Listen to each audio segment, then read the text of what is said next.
The order was clear: one human, one target. Eliminate them, and the problem would end. The Alien Council didn't argue. They didn't debate. They chose silence, because deep down none of them wanted to admit the truth. Humanity scared them, not as a species, not yet. But this human in particular had already proven too disruptive, too clever, too dangerous, so they turned to their assassins. The operatives were not soldiers, they were something sharper, silent, precise, trained in the shadows of worlds where failure meant execution. They had ended rebellions by killing leaders in their sleep. They had crushed insurgencies by leaving no trace of their work except a corpse and fear. Entire civilizations whispered their name as though it was a curse. And now, they were being sent to kill one human, just one.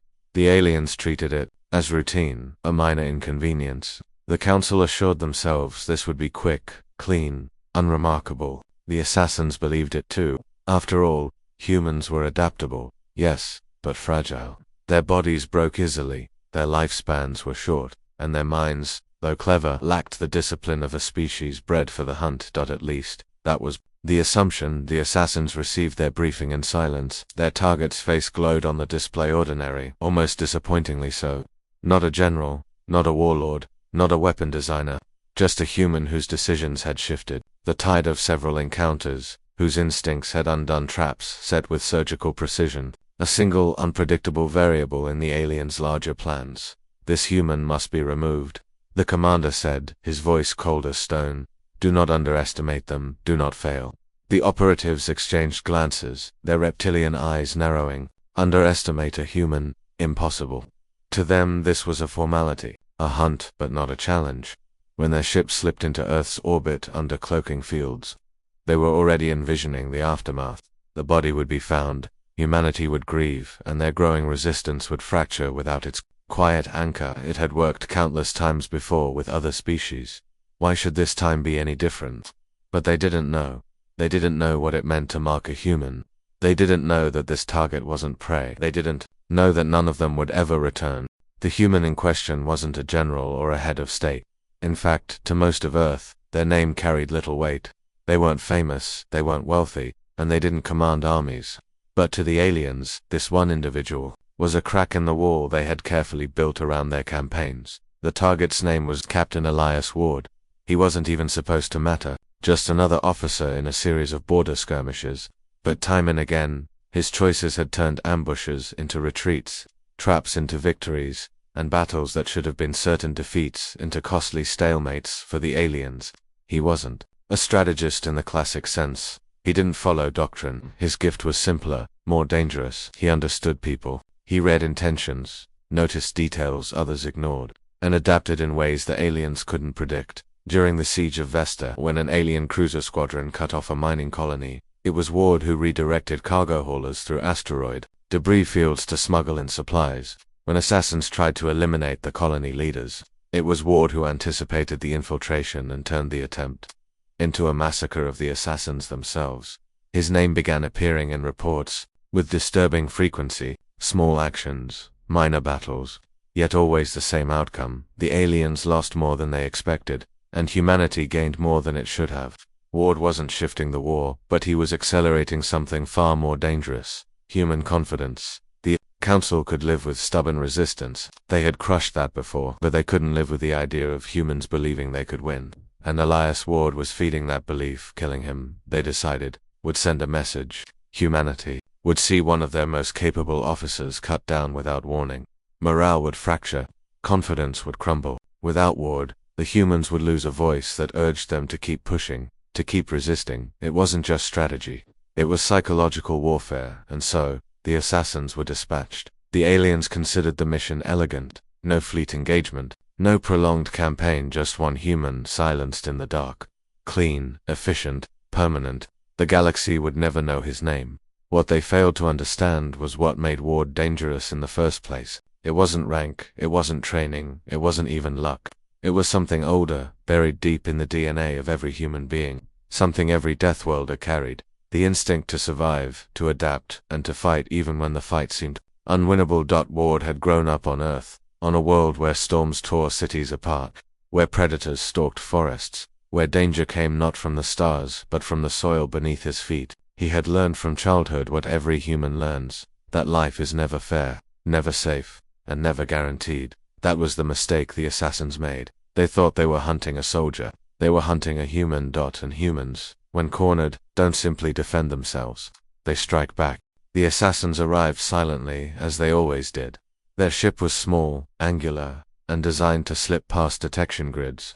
It bled no heat, no signal, not even a whisper of radiation. To the satellites that swept the skies above Earth, it was nothing more than background noise. They touched down at night, in the wilderness beyond human cities, where shadows stretched long across the ground, and silence could mask their movements. Each assassin stepped out in perfect unison, their forms sleek and alien limbs designed for agility.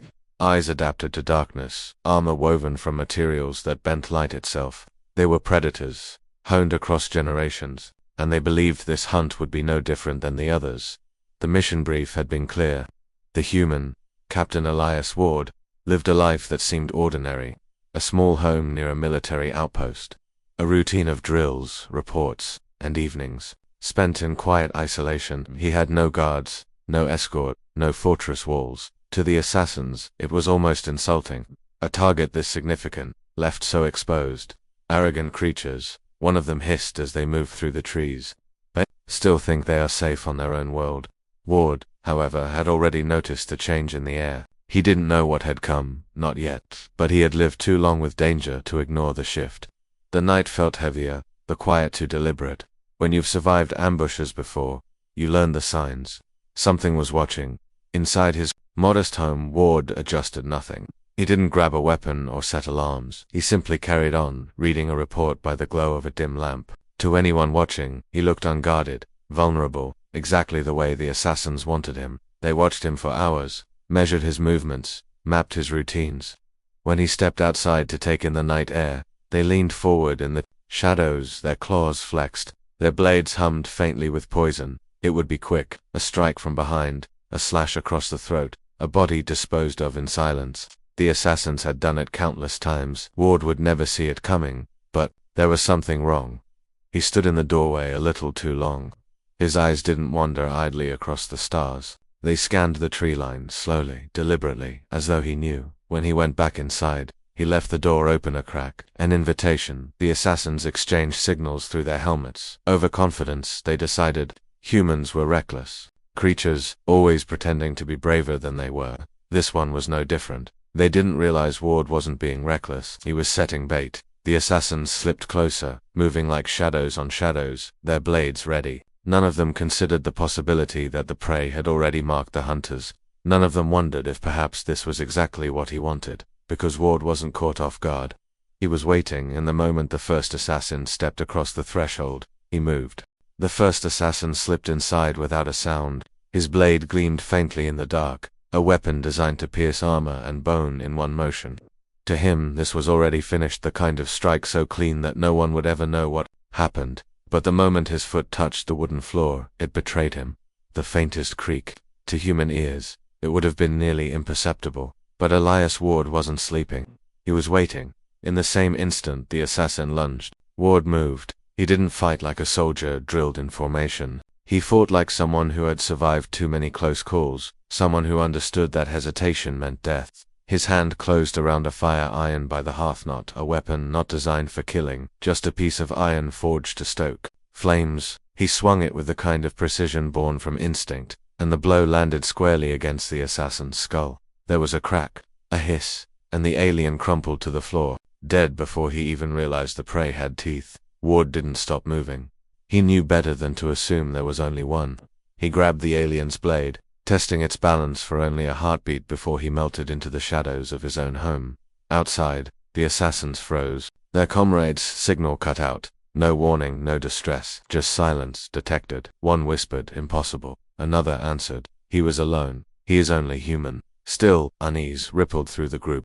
They adjusted positions, spread out, tried to find the floor. But by the time the second assassin entered the house, Ward had already set the trap. The alien moved cautiously, blade ready. He scanned the room where his partner had fallen, but the body was gone. Only a dark smear marked the floor. The air felt wrong, heavy, too quiet, and then Ward struck. He came from behind, silent as the predators of his own world. He didn't hesitate, he didn't give warning. The stolen alien blade cut across the assassin's throat in one sharp motion. The alien gurgled, dropped, and joined his partner in death. Ward's pulse hammered in his ears, but his mind was cold, focused. These weren't soldiers coming for him, they were something worse. Professionals, killers, but that only sharpened his resolve.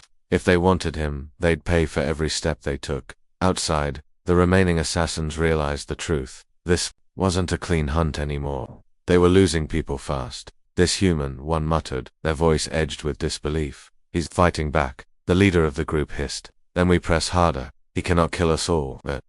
Already, doubt was seeping in.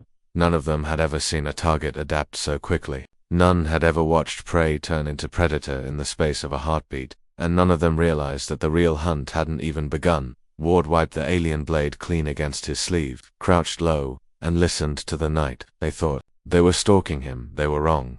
He was stalking them. The first two assassins had died in silence. The next would not be so fortunate.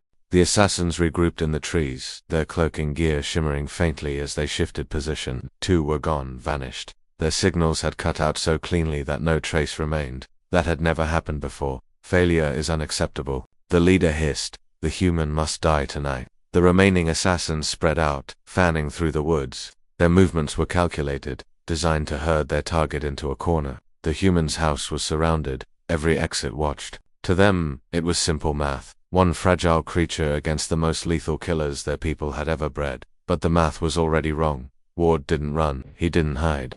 Instead, he studied the woods with the same calm he'd carried through a dozen skirmishes. He knew the land better than they did. He knew the trees, the angles, the sounds of the night, and he knew something else the assassins didn't understand. Fear cuts both ways. The first mistake they made was thinking he would stay inside. Ward slipped out through a back window and into the brush, moving low, silent, patient. He wasn't fast, but he didn't need to be. Humans didn't have claws or fangs, but they had something far more dangerous: endurance. He could wait them out, wear them down, strike when they least expected. The second mistake came minutes later.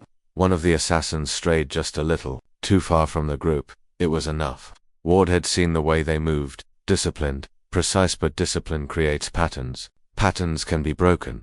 He crouched behind a fallen tree, waited until the alien passed, then moved. The forest muffled his steps, and by the time the assassin realized something was behind him, Ward's stolen blade was already buried deep, dragged the body into the undergrowth, covered the traces, and disappeared again. 3 down.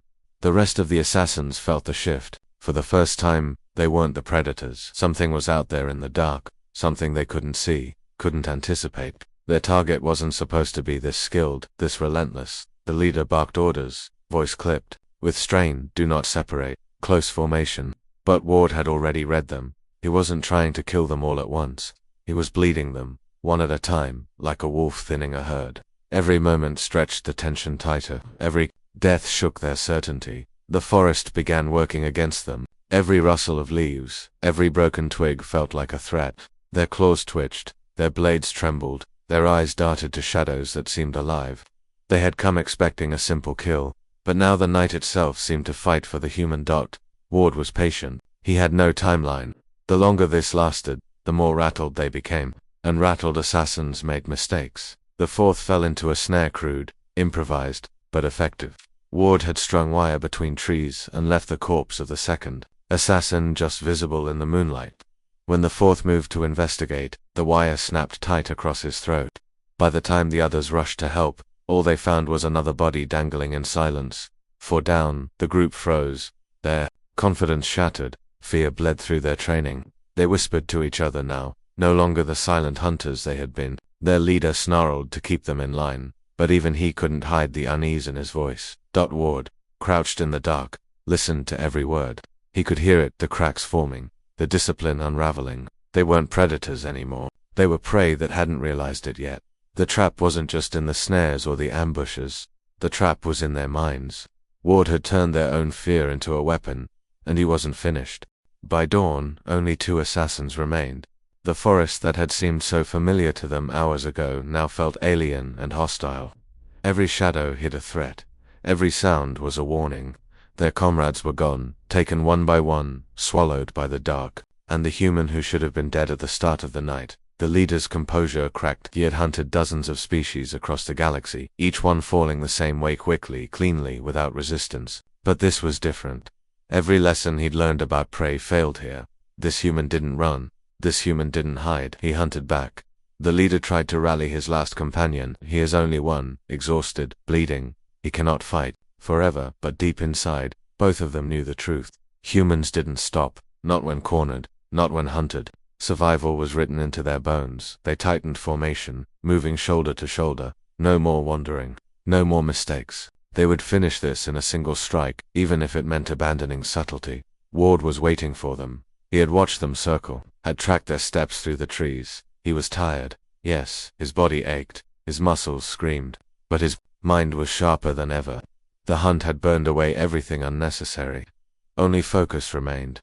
When the assassins came, blades flashing, Ward didn't retreat. He charged out. The sudden ferocity stunned them. The human closed distance too fast. His stolen blade catching the rising sun and cutting across the space between them. One assassin blocked, the other slashed, but Ward was already moving, twisting, driving forward with the kind of reckless precision that no training could replicate. The weaker of the two broke first. A feint, a misstep, and Ward's blade punched deep into his chest. The alien screamed, a raw panicked sound that echoed through the trees. He fell, thrashing, then went still. The leader roared, not in rage but in desperation.